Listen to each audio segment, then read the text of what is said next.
네, 계속해서 사도행전을 보고 있습니다. 1차 전도 여행, 2차 전도 여행, 그리고 오늘 본문은 3차 전도 여행에 해당되는데요. 예수님께서 십자가에서 달려 돌아가시고 그리고 부활하신 이유와 목적이 많이 있겠죠. 왜 예수님이 돌아가셨는가? 왜 예수님이 부활하셨는가? 그 이유는 정말 많을 거예요. 근데 그 이유 중에 하나가 뭐냐면 바로 교회의 탄생입니다. 예수님께서 교회를 만들기 위해서 십자가에서 달려 돌아가시고 그리고 부활하셨다는 것이죠. 하나님의 아들이 희생을 당할 만한 가치가 있는 것. 여러분 그것이 무엇입니까? 그것이 바로 교회라는 것이죠. 그래서 사도행전에서는 부활하신 예수님이 하늘로 올라가시는 장면으로 시작을 했습니다. 내용상. 이제 이 땅에 남은 제자들이 이제 예수님이 이제 하늘로 막 올라가는 그 모습을 보게 되면서 물론 예수님이 이제 여러 가지 좋은 말씀 해주시고 격려의 말씀 해주셨지만 너무 두렵고 떨리는 거예요. 왜? 이제는 더 이상 예수님을 내 옆에서 함께할 수 없기 때문에 너무 두려운 것이죠. 그래서 그런 와중에 예수님께서 너희는 결코 내버려 두는 것이 아니다. 너희를 결코 버리는 것이 아니다. 라고 하는 그러한 징표가 있죠. 사실은 내가 가면 너희에게 더 좋은 일이 벌어지게 될 것이다. 라고 말씀하셨습니다. 무엇입니까? 누구를 주셨죠? 성령 하나님을 각 제자들의 몸속에 불어넣어 주신 거죠. 여러분들의 몸속에 성령님을 부어주셨다라고 하는 겁니다. 하나님의 영을 육신에다가 넣어주시는 이 엄청난 일, 이 신비한 일을 예수님이 승천하시고 나서 그 일이 이루어지게 된 것이죠. 그래서 성도들이 기다리고 있었어요. 성령님이 오시기를 기다립니다. 기도하면서 기다렸었죠. 그래서 그때 그들에게 성령님이 임하시는데 그 모습이 얼마나 강렬하고 능력이 있었는지 마치 무서운 불이 막 휩쓸어 버리는 것 같이 막 그 불꽃이 막 임했다라고 하죠. 그리고 또 그 모습은 마치 강한 바람이 막 쓸어버리는 것과 같은 그렇게 강렬한 그런 모습들을 그 다락방에서 기도하고 있었던 사람들에게 강력하게 임했다라고 하는 것이죠. 이제는요, 성도들이 예수님을 만나기 위해서 막 갈릴리 가셨나? 예루살렘 가셨나? 막 수소문하고 찾아다닐 필요가 없어요. 왜 그렇죠? 우리 안에, 신자들 안에 예수님이 이미 계시기 때문입니다.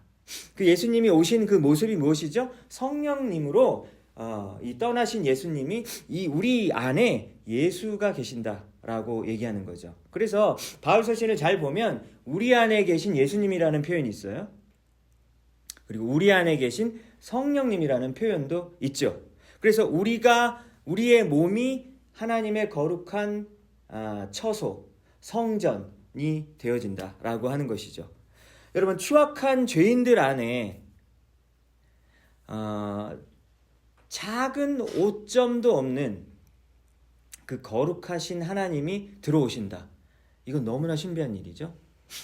이 작은 육체 안에 온 우주를 창조하신 그 광대하신 하나님이 들어와서 사신다.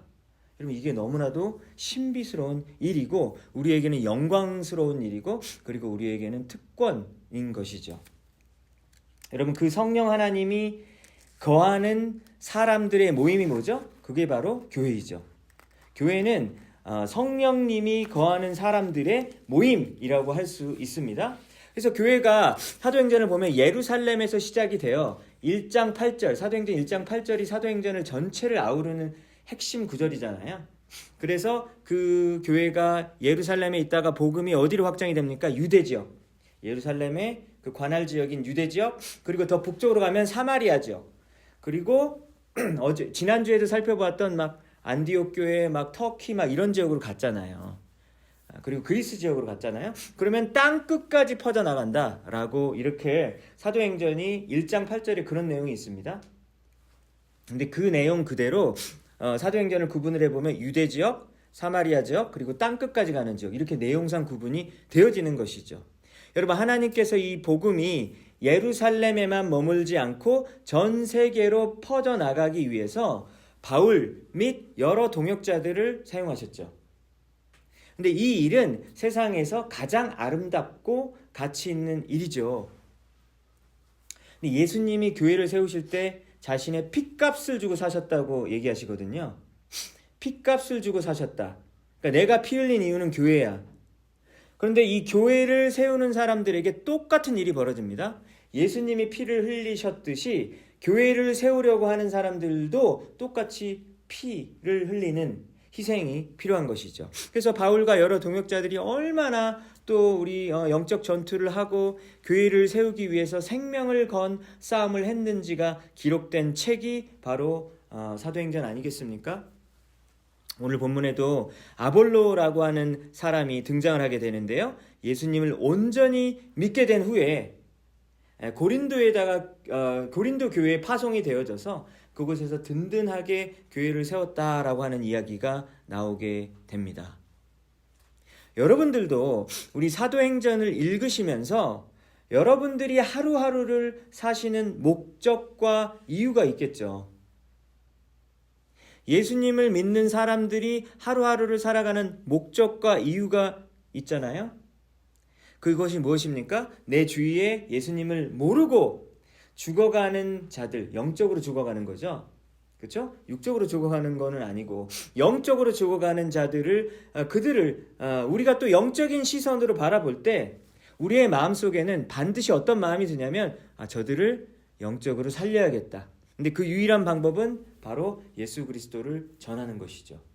여러분, 그것은 전도하는 것은, 선교하는 것은 종교적인 의무를 막 꾸역꾸역 하는 게 아니죠. 하나님과의 관계 속에서 우러나오는 행동, 실천이라고 할 수 있습니다. 왜냐하면 하나님을 믿는 것은 무엇입니까? 관계죠, 관계. 하나님을 사랑하는 것, 그리고 이웃을 사랑하는 것이죠. 여러분, 이것이 바로 우리가 교회를 세워가는 어떤 다른 표현이라고 할 수 있겠습니다. 지난주에 오신 김성호 목사님과 김시진 사모님이 저희 집에서 며칠 동안 이제 머무는 동안 여러 대화를 많이 나누었어요. 그래서 제가 물어봤어요. 목사님도 달라스 그 폴스홀스 쪽에서 유학을 하시고 이제 졸업하고 나서 한국으로 들어가셔서 또 몇 년 동안 사역하다가 그리고 나서 개척을 하셨거든요. 그래서 제가 여쭤봤어요. 저는 개척은 절대 못해요. 저는 개척 타입은 아닌 것 같아요. 그렇게 제가 얘기했거든요. 근데 그 개척을 어디서 하셨냐면 서울에 있는 연남동에서 지하에서 개척하셨어요. 그러니까 상가 개척교회 아시죠? 상가 개척교회라는 말이 있잖아요. 근데 그것도 지하에서, 여러분, 상가에서 그리고 지하에서 개척을 하면 요즘에 누가 교회를 올까요? 라고 말하면 안 되죠. 그런데 이게 일반적인 상식적인 이야기잖아요. 왜냐면 우리가 그냥 사람인 이상 또 쾌적하고 큰 건물이 있고 또 모든 부서에 사역자가 있고 모든 프로그램들이 잘 갖추어진 그런 교회를 가고 싶지. 여러분, 누가 지하에 있는 교회를 가고 싶겠습니까? 라고 하는 이런 질문들이 이 개척을 하는 이분에게 있었겠어요? 없었겠어요? 당연히 있었겠죠. 그러니까 여러분, 이거는 그냥 어떤 그런 모습을 부정적으로 보는 게 아니라 그냥 합당하고 상식적으로 이렇게 당연히 들 수밖에 없는 질문일 것 같아요. 그래서 제가 2년 전에 사실은 따뜻한 교회를 방문했었는데 그때 이제 개척한 지 5년 되셨겠죠? 그래서 제가 주일 설교를 그때 했었습니다. 근데 그 주일 설교를 하기 전날인가 장마 때문에 지하에 물이 엄청 많이 새가지고 막 물이 막 가득 찼었다 그러더라고요. 그래서 막 물을 바가지를 푸고 그느라 너무 애쓰셨대요. 그래서 제가 가보니까 목사님 사무실에 책들이 다 젖어 있는 거예요. 젖어서 이렇게 막 군데군데 의자 위에다가 말리고 있으시더라고요. 그리고 예배당에는 여러분 비가 오면 뭐가 생길 수 있을까요? 곰팡이가 막 생기겠죠. 그러니까 막 그런 거 막 벗겨내야 되고 막 그런 상황이에요. 정말 습하고 힘든 상황이었어요. 그래서 건물 주인이 그걸 보상을 해줘야 되는데 막 보상을 또 안 해준다고 막 그렇게 되게 뻗팅기더래요. 그래가지고 서로 대화하고 이러면서 굉장히 많이 애를 썼다라고 이야기를 하는 그 얼굴 표정을 제가 보는데 얼굴에 그 피로감이 몇 년간 쌓여있는 게 막 너무 제가 느껴지더라고요. 여러분, 그래서 그런 고생을 해서라도 교회를 세우려는 이유가 무엇인가? 여러분, 이게 있어야 되지 않겠습니까? 이유가 있어야 될 거 아니에요. 왜 청춘을 그렇게 고생하면서 지하실에서 물 푸면서 살아야 되느냐? 그 이유가 무엇이냐? 제가 물어봤어요. 왜 그러셔야 되느냐? 그러니까 이분이 꿈꾸는 비전이 뭐냐면 계급과 계층이 선명하게 나누어진 삭막한 서울에서 사람들이 교회를 왔을 때 따뜻함을 느낄 수 있는 밥상 공동체를 만들고 싶다. 이렇게 얘기를 하시더라고요. 왜냐하면 밥을 누구랑 같이 먹습니까, 여러분? 요즘 사회가 다 평등하다라고 말을 하지만 사실은 사회적, 경제적 지위가 사실 있잖아요. 그리고 큰 차이가 나는데 여러분, 그런 큰 차이가 나는 사람들이 밥상에서 같이 마주보고 먹는 일이 흔치 않거든요. 잘 따져보시면 흔치가 않아요. 그런데 교회 안에서는 그러한 장벽들과 담들이 무너져 있기를 원한다는 것이죠. 마치 에베소서에서 예수님께서 하나님과 우리로부터의 장벽을 허르셨고 우리와 다른 사람들 사이의 장벽을 허무셨던 것처럼 그러한 장벽들이 허물어지는 그런 비전을 갖고 있었기 때문에 교회를 개척하고 싶으셨다고 하시더라고요. 여러분, 예수님의 비전을 이 땅 위에 실현하는 것은 어려운 일입니다.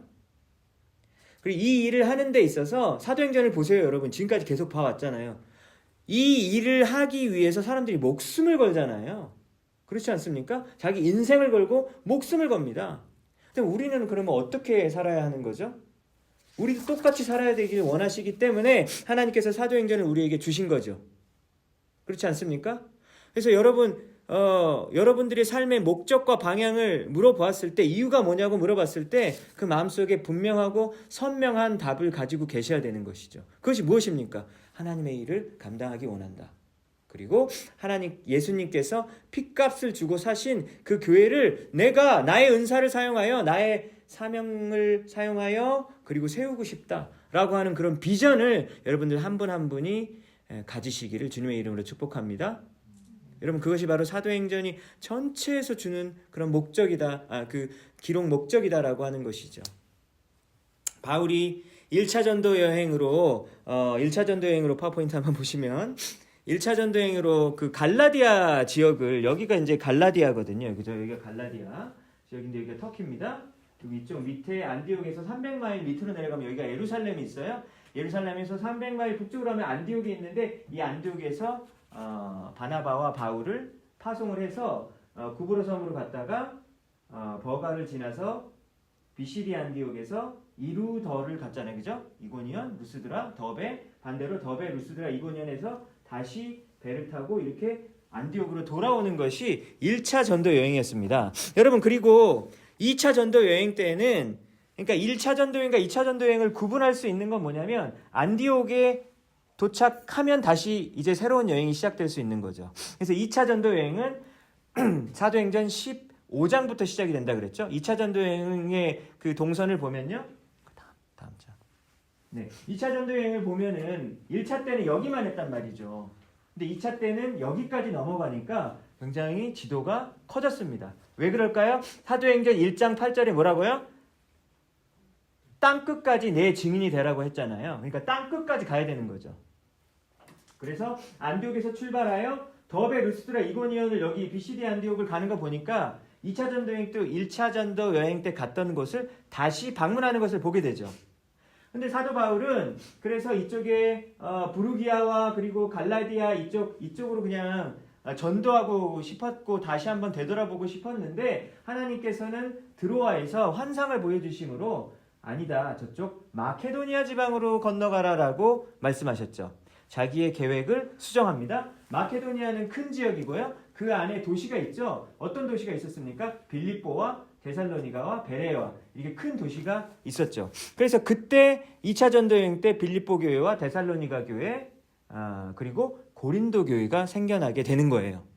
2차 전도 여행 때. 1차 전도 여행 때는 갈라디아 교회가 생겨나고 2차 전도 여행 때는 빌립보 교회, 데살로니가 교회, 그리고 고린도 교회가 생겨나게 됩니다. 이쪽이 마케도니아 지역인데 내려가면요, 이쪽을 아가야 지역이라고 그러죠. 지금 이게 중요합니다. 왜냐면 오늘 읽었던 본문에 아볼로가 아가야 지방으로 가려고 했다라는 말이 나오거든요. 근데 아가야 지방으로 가라고 했다는 말이 무슨 말이냐면 구체적으로 아가야 지방의 수도였던 고린도로 가겠다는 얘기예요. 그래서 2차 전도여행 때 아테네를 들렀다가 그리고 고린도로 갔다가 갱그레아로 갔다가 에베소에서 있다가 그리고 가이사랴에서 안디옥으로 돌아오게 되는 것이 이게 2차 전도 여행이에요. 그래서 지난주 수요일에는 이 고린도에서 있었던 일을 살펴보았죠. 근데 고린도에서 이 갱그레아를 거쳐서 에베소에 들렸던 얘기가 2차 전도 여행 후반부에 나오게 되는데요. 오늘 읽었었던 성경 본문 바로 앞에 이 에베소에 잠깐 머물렀던 이야기가 나오게 됩니다. 그래서 사도 바울은 에베소에서도 다른 도시에서처럼 유대인의 회당에 들어가서 계속 복음을 증거했단 말이죠. 근데 다른 때는 막 두들겨 맞고 막 쫓아내고 그랬는데 이상하게 에베소에서는요 사람들이 잘 들어요. 그러면서 더 머물러 달라고 부탁합니다. 그래서 사도 바울이 뭐라고 합니까? 아니 안 돼. 아니 또 해달라고 할 때 안 되고 막 쫓겨날 때는 또 그냥 가고 막 이거 뭐 하나님의 인도함을 받는 거죠. 그래서 에베소에서 뭐라 그러냐면 이것이 만약에 하나님의 뜻이라면 아까 22절 읽었을 때 그쵸? 이것이 만약에 하나님의 뜻이라면 내가 다시 돌아오게 될 거다라는 말을 남깁니다. 그러면 여러분 이렇게 가이사랴로 가서 안디옥으로 간 다음에 안디옥에서 다시 출발하면 그게 몇 차 전도 여행이 되겠습니까?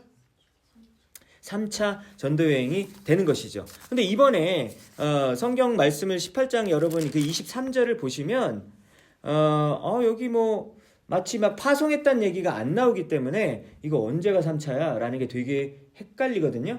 잘 보세요. 22절을 보시면 가이사랴에 상륙하여 저희 가이사랴 보이시죠? 올라가 교회의 안부를 물은 후에 안디옥으로 내려가서 그러니까 2차 전도여행 때 안디옥으로 갔으면 안디옥이 파송된 지역이니까 다시 제자리로 왔구나. 그러니까 2차 전도 여행 끝. 그것이 어디입니까? 22절에 끝나게 되는 것이죠. 2차 전도 여행이 거기서 끝나게 됩니다. 그리고 은근슬쩍 23절부터 3차 전도 여행이 시작이 되는 것이죠. 그렇죠? 그래서 3차 전도 여행 시작 뭐 이런 말 없어요. 하지만 내용상 보니까 23절부터 3차 전도 여행이 시작이 된다라는 것을 알 수 있습니다.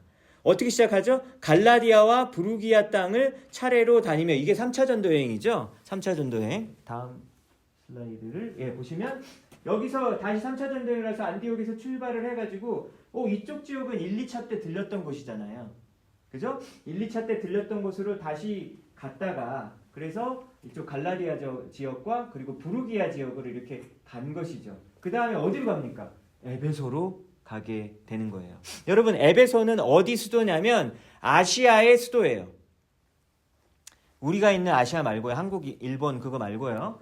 이쪽을 에이시아 마이너라 그랬습니다. 소아시아라 그랬는데 소아시아의 수도가 에베소란 말이죠. 그래서 에베소에서 오늘 본문 이제 더 계속 읽어보시면 2년 동안 두란노 서원에서 막 가르치더라 막 이런 얘기가 나와요. 그래서 또 다음에 또 읽어보면 바울 서신을 보면 에베소에서 3년을 있었다 그러는데 왜 이거 여기는 또 2년이라 그러지? 근데 여러 정황을 또 살펴보면 2년 플러스 몇 개월이 나오거든요. 그러면 거의 3년이 되어지는 거예요. 같은 말이라고 보시면 됩니다. 그래서 에베소에서 2년 최장시간을 머물렀다고 할 수 있는 것이죠. 그래서 3차 전도 여행의 가장 중심 거점은 어디냐면 에베소인 거예요, 여러분. 그래서 에베소로 갔다가 다시 드로아로 갔다가 이제 2차 전도 여행 때 갔던 곳으로 왔는데 2차 전도 여행 때는 이러고 그냥 바로 왔잖아요. 근데 3차 전도 여행 때는 다시 가서 이렇게 돌아갑니다. 그리고 3차 전도 여행의 특징이 뭐냐면 안디옥으로 끝나는 게 아니라 예루살렘으로 가면서 끝이 나게 되는 거죠. 그래서 3차 전도 여행만 안디옥에서 출발해서 예루살렘에서 끝나게 된다라는 점만 1, 2차 여행과 다르다라고 할 수 있는 것이죠. 여러분 3차 선교 여행의 중심지가 어디라고요? 에베소입니다. 에베소는 소아시아 지역의 수도였었다라고 하는 것이죠. 그리고 그곳은 막 아르테미스 신전이 있었죠. 아데미 신전이 있어가지고 그리스 신화에서 미의 여신이었던 아데미 신전이 있었던 곳이 에베소였던 것이죠. 여러분 2차 선교 여행 때 에베소에 누가 있었는가? 18장 18절을 보면요. 브리스길라와 아굴라 부부가 에베소에 있었다라는 얘기가 18장 18절에 보면 나와요. 브리스길라 아굴라 부부는 에베소가 아닌데 지난주 수요예배 때 어디라 그랬죠? 어디서 만났죠? 하긴 뭐 지난주 주일 예배도 생각이 잘 안 날 수도 있는데 지난주 수요예배를 물어보면 너무 가혹한 질문이라고 할 수도 있겠습니다. 여러분 브리스길라 아굴라 부부가 어디 도시에 있었죠? 지난주 수요예배 때? 고린도에서 있었죠. 고린도 도시에서 사도 바울을 만나게 되고 막 그 텐트 만들고 막 이런 얘기 했었잖아요, 지난주에. 근데 브리스길라와 아굴라 부부가 원래 출신이 어디라 그랬죠? 너무 새로우시죠? 브리스길라와 아굴라 부부가 로마에 살았단 말이죠. 로마에 살았는데 글라디우스 황제가 유대인들을 다 쫓아버리는 일이 AD 49년에 있었다고 했잖아요. 그래서 그때 유대인이니까 다 쫓겨납니다. 그래서 브리스길라와 아굴라 부부가 쫓겨나서 어디까지 피난을 오게 된 거죠? 고린도로 하필이면 오게 된 거예요. 근데 고린도에서 딱 이러고 있는데 거기 누굴 만난 거죠? 자기랑 텐트를 함께 같은 업종에 있는 바울을 만나게 돼서 거기서 텐트를 함께 만드는 일을 했다는 얘기를 했었잖아요. 근데 그 이유를 좀 더 읽어보면은 이 브리스길라와 아굴라 부부가 바울과 함께 에베소까지 따라왔다라는 얘기가 등장하게 돼요. 그러면은 2차 전도여행 때 에베소에서 계속해서 브리스길라와 아굴라가 남아 있었고, 그리고 바울은 혼자서 안디옥으로 돌아갔다가 3차 전도여행 때 다시 이렇게 에베소에서 다시 만나게 되는 것이죠. 그렇죠? 여러분, 그런데 이때 에베소에 아볼로라고 하는 사람이 도착했다고 합니다. 어디서 왔는데 도착을 했을까요? 어디 출신이죠? 그는 알렉산드리아 출신이었다라고 합니다. 여러분, 알렉산드리아는 어디에 있었습니까? 북아프리카에 있는 이집트의 알렉산드리아 도시에 있었어요. 그 당시에 문명이 너무나도 발달했고, 그리고 세계 최초의 도서관이 있었던 그곳이 바로 알렉산드리아인데요. 그곳 출신 사람이 아볼로라고 하는 거예요. 근데 25절을 보니까 그 사람이 아볼로가 말도 굉장히 잘하고 엘로퀀트라고 합니다. 그러니까 웅변술이 뛰어난, 설교를 엄청 잘하는 거예요. 그리고 성경을 굉장히 잘 알았대요. 여러분, 성경도 잘하고 설교도 잘하면 끝난 거 아닌가요? 그런데 약점이 있었다면 예수님을 잘 몰랐대요. 이게 좀 이상하죠, 그죠? 예수님에 관해서 about Jesus, 예수님에 대해서 가르쳤는데 예수님은 잘 몰라요. 하지만 성경은 많이 알고 말을 엄청 잘해요. 누구까지만 아냐면 세례 요한 정도만 알고 세례 요한이 가르쳐 주었던 그 예수님에 대해서는 알았다라고 합니다. 그래서 19장 3절에 보면은 이런 얘기가 등장하거든요. 바울이 12명의 사람들을 만나서 에베소에서 니네가 무슨 세례를 받았냐라고 물어보면 요한의 세례만 받았습니다 라고 하는 12명의 사람들이 있었대요. 근데 아볼로가 똑같은 처지예요. 세례 요한까지만 알아요, 이런 거예요. 세례 요한까지만 한 것도 많이 안 것이지만 세례 요한이 궁극적으로 가리키고 있었던 그 예수님을 알아야죠.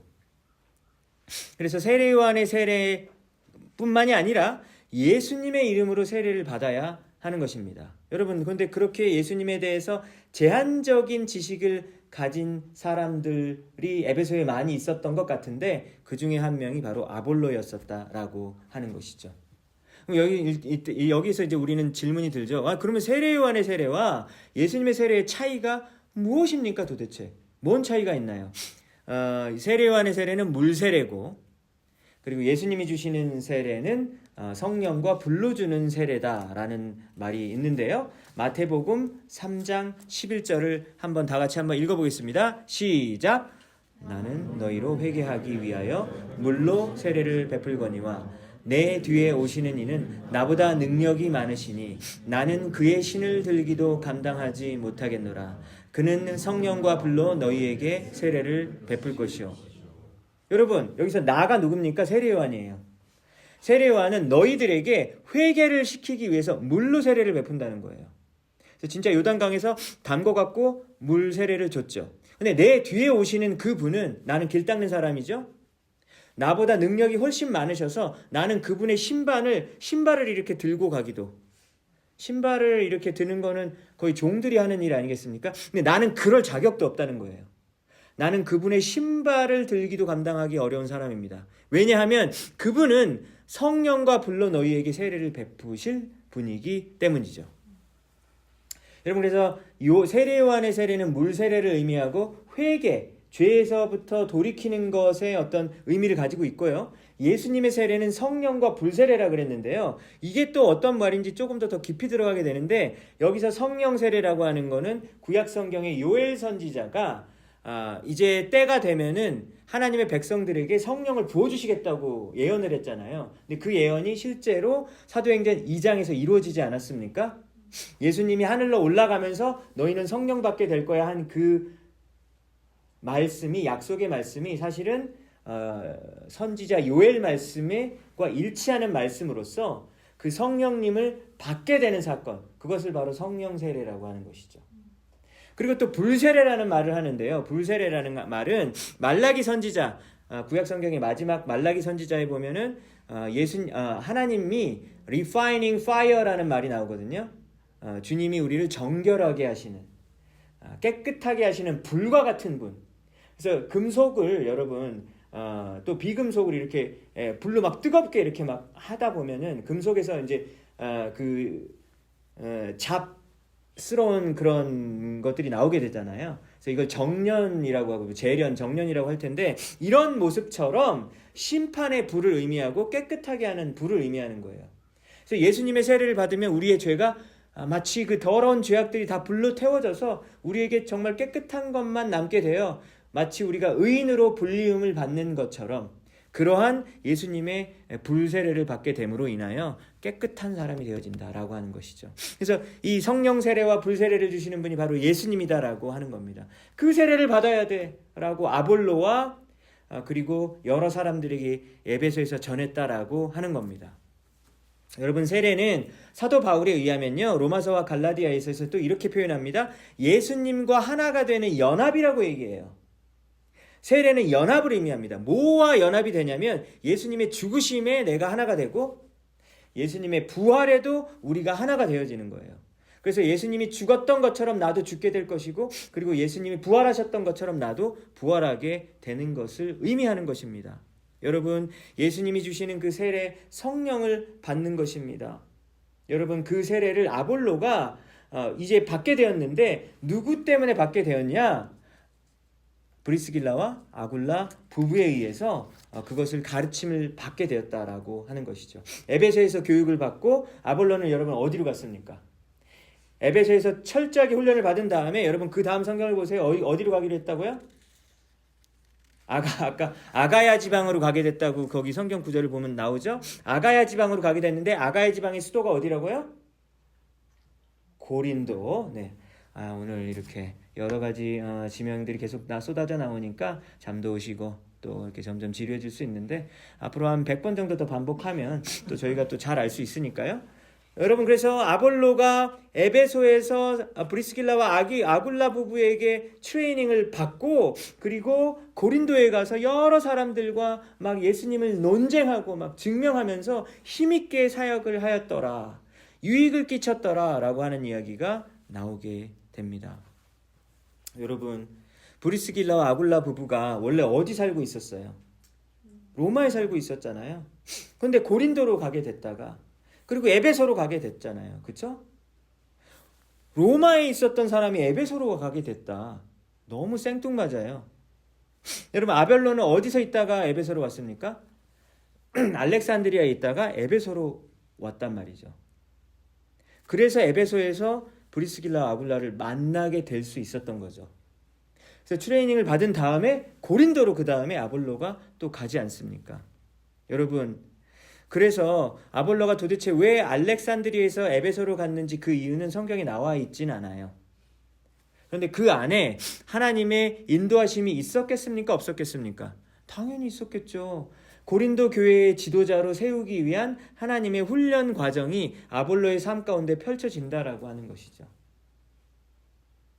하나님께서는 자녀들을요, 이동시키시고 머물게 하시고 이동시키시고 그 일들을 하나님의 계획 안에서 하신다라고 하는 것이죠. 근데 여러분, 그런 이동의 여러 과정들을 통해서 하나님을 더 깊이 알게 하시는 것이 목적인 거예요. 로마 출신 이 부부가 알렉산드리아 출신 아볼로를 만날 줄은 아무도 몰랐을 것입니다. 저와 여러분들의 삶에서 일어나는 모든 일들이 당연히 세상의 눈으로 봤을 때는, 육적인 눈으로 봤을 때는 다 우연이죠. 어쩌다 보니까 여기 뭐 한국인이 있더라, 어쩌다 보니까 여기 교회가 있더라 라고 생각이 되겠지만, 하나님의 뜻과 계획이 있습니까 없습니까? 분명히 있어요, 여러분. 때로는 이게 의심이 되거든요. 근데 분명히 있다라고 하는 거예요. 장소를 이동하는 것, 이사하고 유학하고 이민 가고 취업하고 진학하는 이 모든 일들을 통해서 새로운 만남이 이루어지게 될 겁니다. 장소만 이동하지 않아요. 그곳에서 사람을 만나게 될 것입니다. 여러분, 그 만남을 통해서 하나님 안에서 더 성장하게 되기를 주님이 원하신다라는 사실 우리가 기억했으면 좋겠습니다. 내가 성장할 뿐만 아니라 다른 사람이 성장할 수 있도록 하는 일도 주님의 계획 안에 포함되어 있는 것이죠. 여러분, 그래서 그렇게 훈련받은 아볼로가 고린도 교회로 파송이 되어서 강하게 세워지는 일을 보십시오. 만남을 통하여서 주님께서 일하신다라고 하는 것이죠. 여러분들의 삶에서 일어나는 크고 작은 일들을 통해서 하나님께서 하나님이 핏값 주고 사신 그 교회를 세우시기 원하신다라는 사실 여러분 꼭 기억하시기 바랍니다. 며칠 전에 사우스캐롤라이나로 가는 형제를 출발 전날에 만났어요. 방에 들어가 봤더니만 짐을 아직도 정리를 못했는지 온 집안이 막 파헤쳐 있더라고요. 근데 이 친구가 아직 하나님을 완전히 만난 것 같진 않거든요. 저는 사람이니까 모르지만 1년에 뭐 교회 몇 번씩 오는 형제이지만 요즘에 되게 많이 자주 왔어요. 평소보다. 그래서 믿지 않는 형제인데, 그래서 제가 사우스캐롤라이나에 가서는 교회를 계속 가면 어떻겠니? 라고 제가 제안을 했어요. 제안할까 말까 약간 고민했는데 제안을 했어요. 그러니까 찾아보겠다고 그러더라고요. 가보겠다고 그렇게 말을 하더라고요. 그래서 길에 서서 집 앞에 길에서 기도해 주겠다고 기도했어요.